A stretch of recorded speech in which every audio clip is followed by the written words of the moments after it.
¿Estamos viviendo el reino de Dios en la tierra? ¿Sí o no? Claro que sí.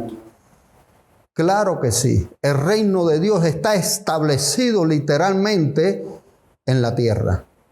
Está establecido ya. No estoy esperando la segunda venida. Mire, hermano, la segunda venida es otra parte de la historia. Ya el reino se estableció desde que vino Cristo. Y ustedes saben algo, el pueblo de Israel lo sigue esperando.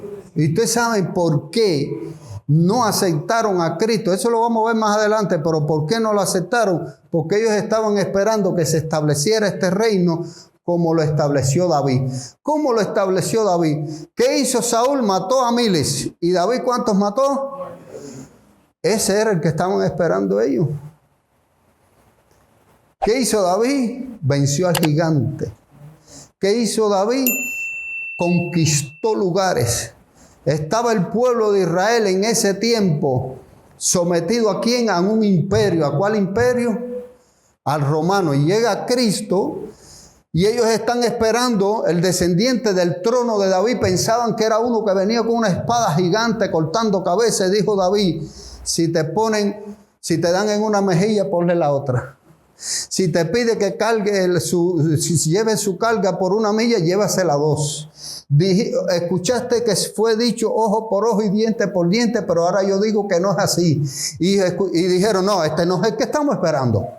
No, este es lo que hay que matarlo junto con los otros. Pero es que nosotros estamos esperando a este reino. Literalmente. A ellos se les olvidó la parte ceremonial que estaba donde allá desde el Antiguo Testamento también con Moisés. Se les olvidó que él iba a ser el cordero que quitaba el pecado. Él iba a hacer todo eso. Se les olvidó toda esa parte. A ellos lo único que le hacía falta a alguien que viniera cortando cabezas y los librara del imperio romano. Uno de los motivos, aparte que Cristo llegó allí al templo y todo el negocito que tenían ellos se los quitó también. Y quitó todo aquel negocio que tenían ellos ya implantado. Entonces ya molestaba a Cristo. Había que quitarlo del medio. Hoy muchas veces estamos buscando a alguien que apañe lo que estamos haciendo. En Cristo no está ese que nos apaña lo que hacemos. Y lo digo por mí también. Yo firmaré para siempre este trono, gloria sea el nombre del Señor. Vamos comprendiendo hasta aquí, ¿verdad? Vamos a ver qué dice también ahí con relación a esto. Mateo capítulo 21, versículo 9. Mateo 21, 9 dice: aquí es la entrada triunfal de Cristo. ¿En qué Cristo entra? Qué cosa tan grande, ¿verdad? El rey David tenía seguidores cuando entra ya a tomar posición aquella vez, ¿verdad? ¿En qué entró Cristo a Jerusalén? ¿En qué entró? ¿Cuántos se acuerdan? ¿Y por qué ese animal? Porque eso era ya de la baja, de la clase, de la gente de abajo. ¿Quién va a querer a un Cristo que viene? Pero ¿qué decía la gente?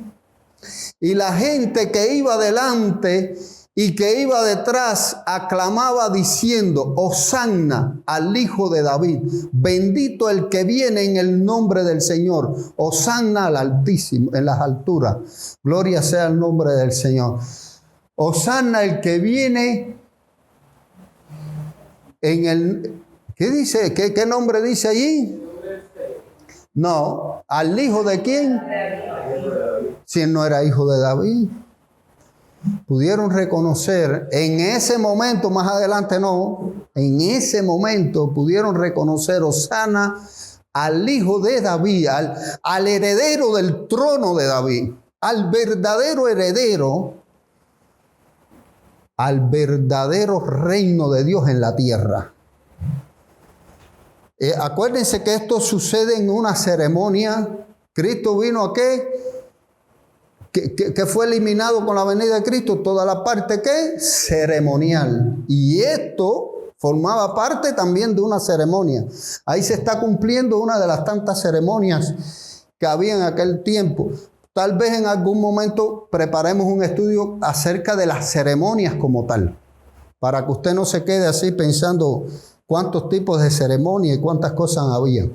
Más adelante podemos preparar. Aquí está sucediendo eso. Y ahí llegó ¿quién? El heredero del trono de David. El verdadero reino de Dios en la tierra. Gloria sea el nombre del Señor. Vamos a buscar allí, con respecto a este trono eterno, Jeremías capítulo 23. No, perdón, capítulo 2. Eso pasa por no poner punto y coma. Versículo 3. Capítulo 2 de Jeremías, versículo 2. Versículo 3, perdón. Capítulo 2, versículo 3 al 5.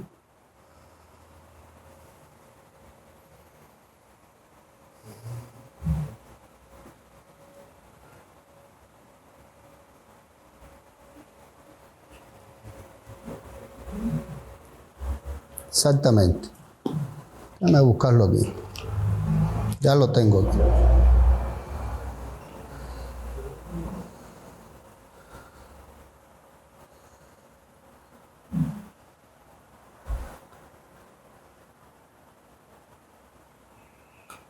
Sí, estaba bien. Capítulo 23, versículo 5. Déjame ponerme otra vez. Eso me pasa por abusar.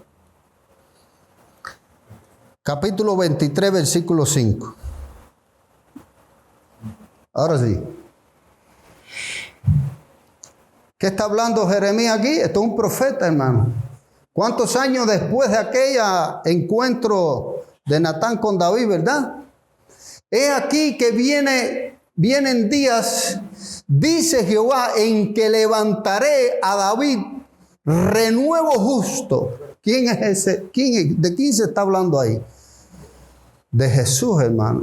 Pero se está hablando, escuchen, cumplimiento de la promesa del pacto de Dios con David. No es otro nuevo pacto. Nosotros le llamamos el nuevo pacto, pero es cumplimiento de pactos anteriores. Renuevo justo, y reinará como rey, el cual será dichoso y hará juicio y justicia en la tierra. Entonces, podemos afirmar de que la promesa que está dándole Dios a David allí personalmente a través del profeta, no se estaba hablando de Salomón, del hijo de David. Podemos ya entonces ver, porque aquí vuelve una profecía que se va a cumplir lo que se dijo aquel día. Gloria sea el nombre del Señor. Entonces podemos ver que no se estaba hablando de un rey consanguíneo con David, hijo de David, descendiente real de la familia de David, sino de Cristo, bendito sea su nombre. Dice también Isaías capítulo 9. ¿Por qué busco estos otros profetas? Son profetas de tiempos diferentes, contextos diferentes, todo diferente, hermano, para que vean las promesas. Isaías capítulo... No voy a fallar esta vez. Capítulo 9.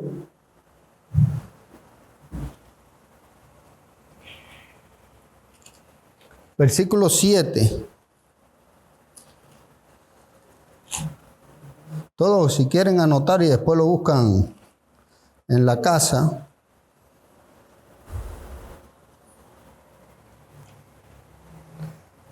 Tremenda promesa.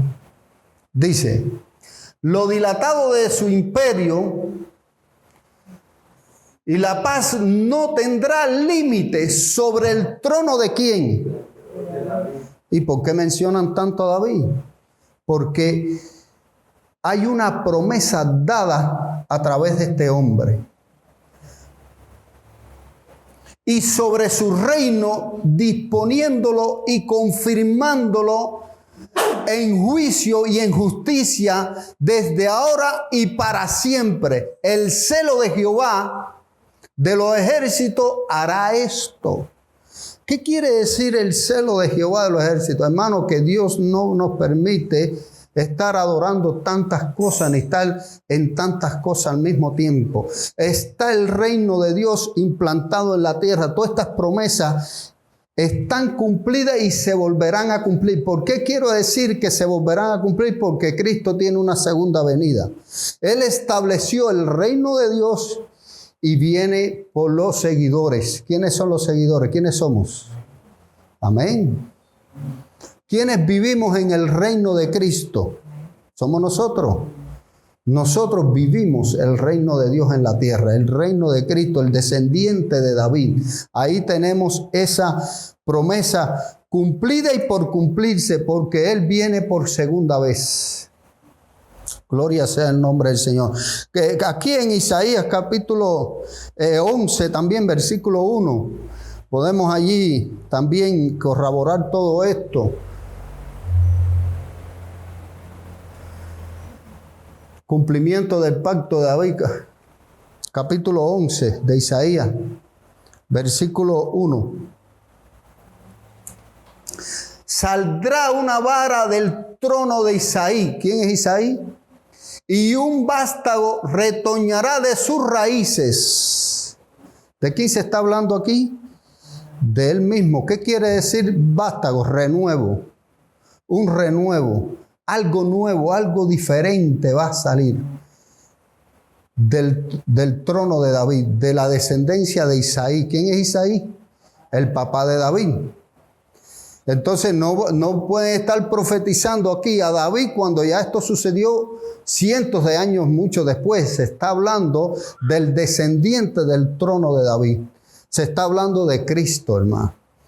Todo esto nos lleva, mira, desde el mismo inicio ahí en el Edén, cuando Dios le dice a la mujer y a Adán, pondré enemistad entre tu simiente y mi simiente. Se está hablando de Cristo desde el mismo comienzo. Y lo vamos a ver cuando lleguemos a ese lugar. Lucas capítulo 1, versículo 32. Dice,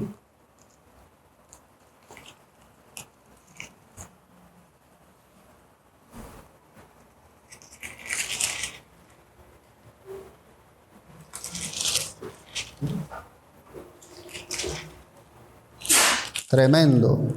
A ver, vamos a contextualizar esto. Lucas capítulo 1, versículo 1:32. Sí, 1:32.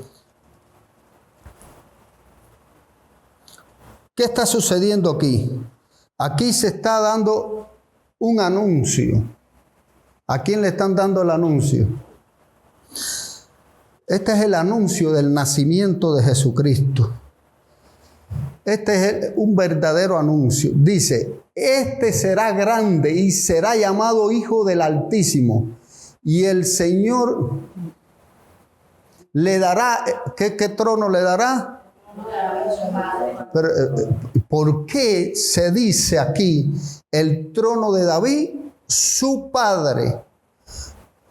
Porque hay una promesa dada a David de que alguien va a heredar su trono.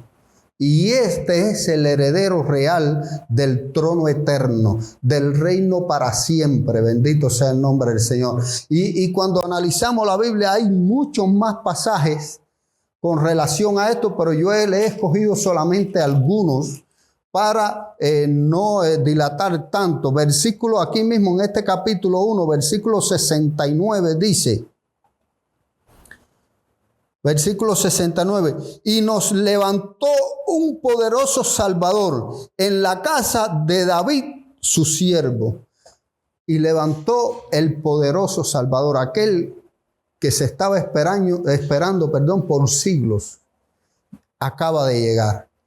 Este es el puro nacimiento de Jesús, la primera promesa ya dada allí, ya a María. Ahí estaba también Elizabeth, ahí estaba otros tipos de personas. De ahí salió el nombre de nuestra hija, de Elizabeth, de esa persona que estaba allí. Y nos levantó un poderoso Salvador en la casa de ¿quién? De David. Es el cumplimiento de la promesa. Hermano, Dios no retarda en sus promesas como muchos los tienen por tardanza. Mire, espéralo. Todo llega, hermano. Mira, después de años llegó todos estos cumplimientos. Dios promete a David un reino eterno de su descendencia. Y David tal vez aquel día se sintió hasta orgulloso y todo. Me va a heredar un hijo mío un trono eterno. Y se estaba hablando de Cristo. Pero ¿qué pasa con esto? ¿De qué tribu era descendiente de David? ¿De qué tribu? ¿David de cuál tribu venía? De Judá, ¿verdad? ¿Y Cristo de cuál tribu viene? De la misma.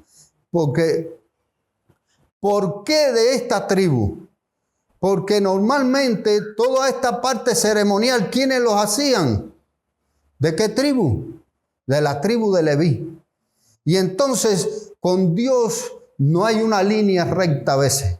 Dios dice, no, la gente espera por aquí, sí, pero pero lo que menos clasifican a veces. Los que menos creen la gente que va a venir. ¿Qué la gente esperaba? Alguien descendiente de los sumos sacerdotes de aquella época, ¿verdad? ¿Quién iba a entregar? ¿Quién se iba a entregar por la humanidad? Yo me imagino esperando a un super escriba de eso, a alguien. ¿Y de qué familia vino en la carne? De carpintero, hermano, de lo bajo.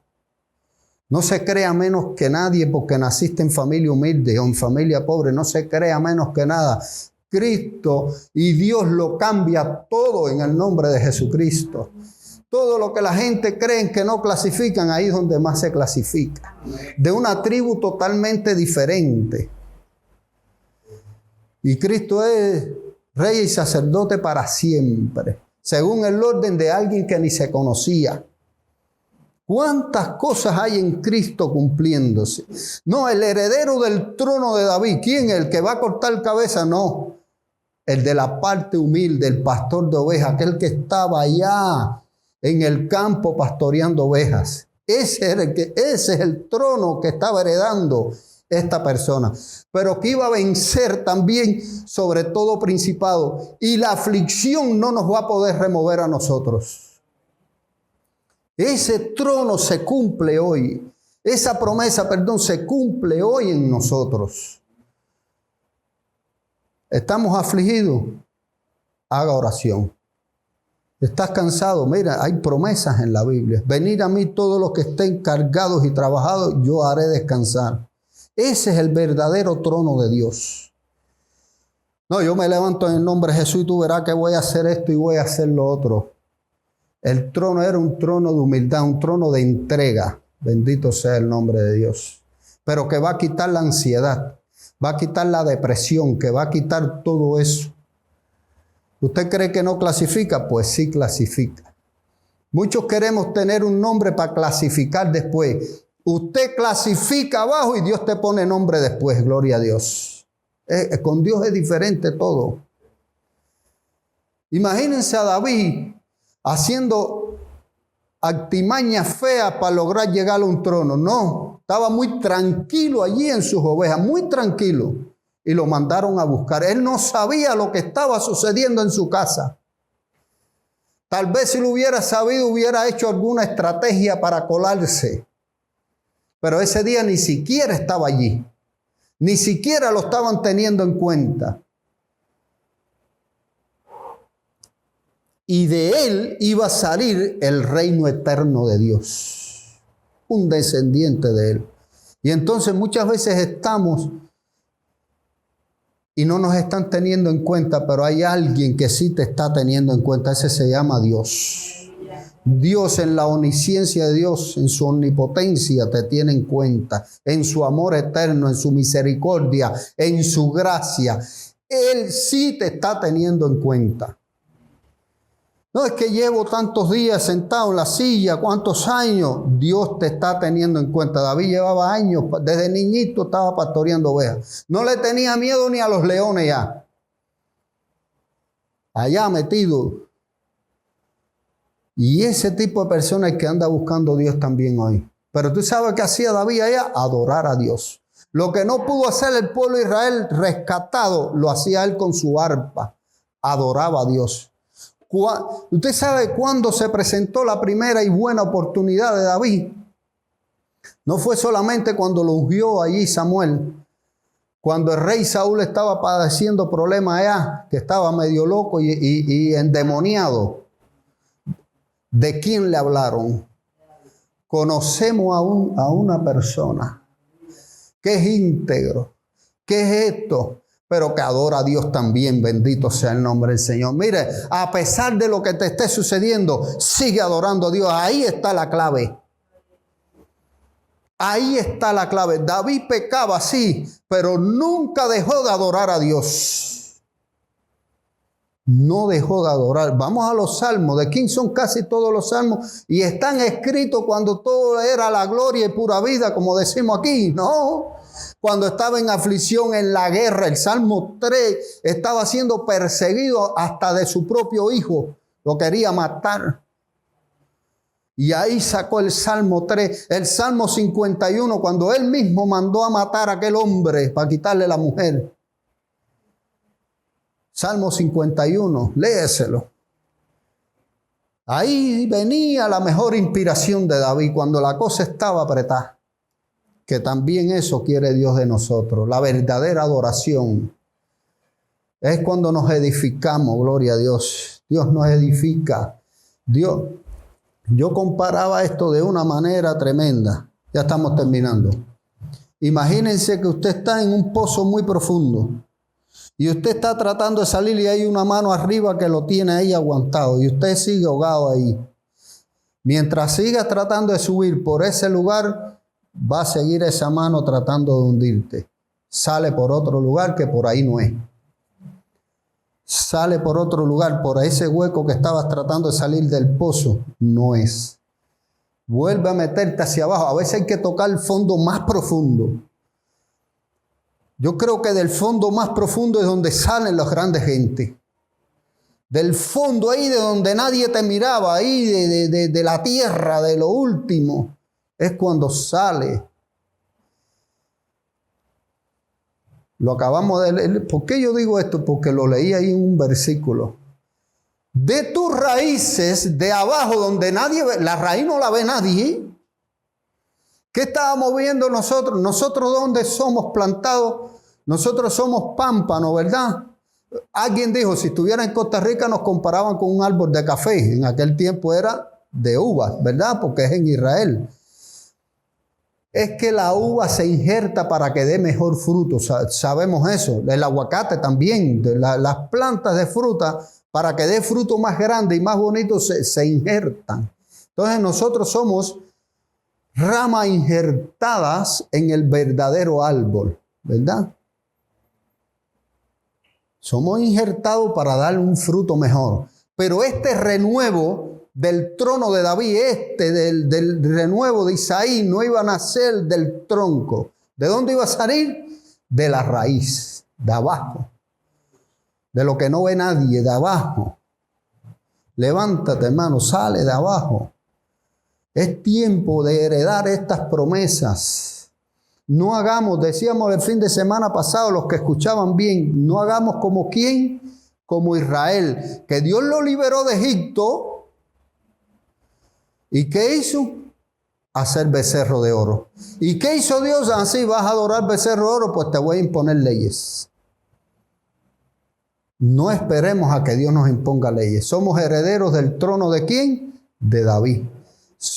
Vivimos el reino de Dios en la tierra. Pero, ¿qué hizo David? Nunca se ve a David adorando dioses falsos. No se ve a David haciendo eso. Pero sin embargo, ¿qué hizo Saúl? Hizo lo mismo. ¿Qué hizo después Salomón, el descendiente de David? Mira, Salomón, por agradar a una mujer que le gustara, que tú tienes ídolo, yo también, tráemelo para aquí, para la casa. Y eran cientos de mujeres y cada cual con su ídolo y con su cosa. Porque lo de Salomón era agradarle. Y sin embargo, tenía cosas buenas. Cuando Dios le dijo, pide lo que quiera, ¿qué pidió? Sabiduría. Muchos de nosotros hemos pedido sabiduría y a mí me ha pasado, pero a la hora de tomar una decisión no la tomamos de acuerdo a la sabiduría que tenemos. La tomamos de acuerdo a qué? A los sentimientos, a las emociones. Y las decisiones no se toman según emociones ni según sentimientos, según el Espíritu de Dios y la sabiduría que Dios nos ha dado.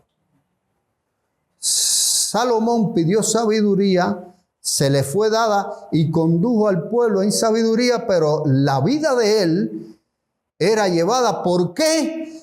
Por emociones, por sentimientos. Y eso llegó a la destrucción total. Después vino la división del reino, el reino del sur y el reino del norte. Después vino cuantas cosas. Pero había una promesa dada de un reino que no iba a ser dividido. ¿Y sobre quién está la promesa? Sobre Jesucristo, gloria a Dios.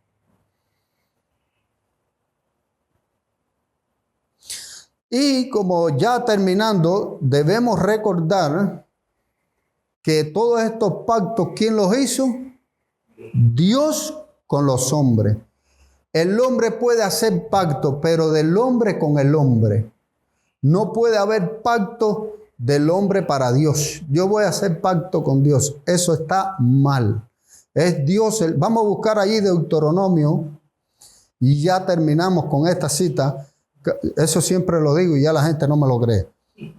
Deuteronomio capítulo 7, versículo 9.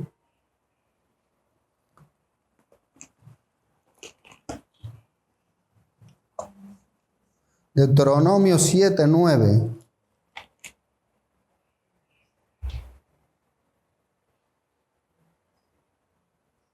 Dice aquí, conoce pues que Jehová tu Dios es Dios fiel, que guarda el pacto. Mira, Dios es fiel y el pacto está guardado y lo cumple. Y la misericordia a los que le aman, y guardará sus mandamientos hasta 1000 generaciones. Dios guarda el pacto.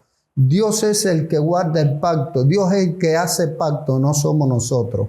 Pero los pactos de Dios son fiel y verdaderos. Dios es fiel a sus pactos. Vivamos los pactos de Dios, hermano. Vivámoslos. Dios hizo promesas a David, hizo promesas a Abraham, hizo promesas con Moisés, con todos los demás, con Noé, con todos. Y Dios hasta hoy ha cumplido todas. Y sin embargo, nosotros le hemos fallado, pero Él sigue cumpliéndolos. Él sigue cumpliendo. Dios es fiel. Dios es, dice ahí, Dios fiel que guarda el pacto y la misericordia. Dios es fiel, es misericordioso. Fallamos ayer, Dios ha derramado literalmente su misericordia sobre nosotros. Dice que las misericordias de Dios son ¿qué? Nuevas cada mañana. El trono de David es establecido en la tierra y Cristo viene por segunda vez. Créanlo que eso es más real de que estamos sentados nosotros aquí en esta mañana.